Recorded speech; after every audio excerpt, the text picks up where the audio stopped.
आसतु सांग मैंने आज रोसे करवा कुमुड़ा आलू तरकारी। आमर कुमुड़ा कटा सरीगला आलू को काटिक मु पानी में पकई देइछि नले नाली देखा जिवो। टमाटो गुटे काटी नेइछि। आसतु एबे रोसे करवा। टिके अदा कोरिकी नहीं जाइछि। प्रथमे टिके रिफाइन तेल नहीं जाइछि। गरम हो गलानी एबे पकईबा हमें जीरा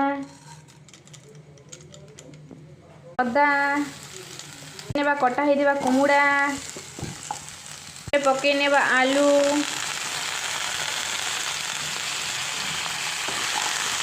पकई नेबा हळदी गुंड तापर पकई नेबा स्वाद अनुसार लूण नेबा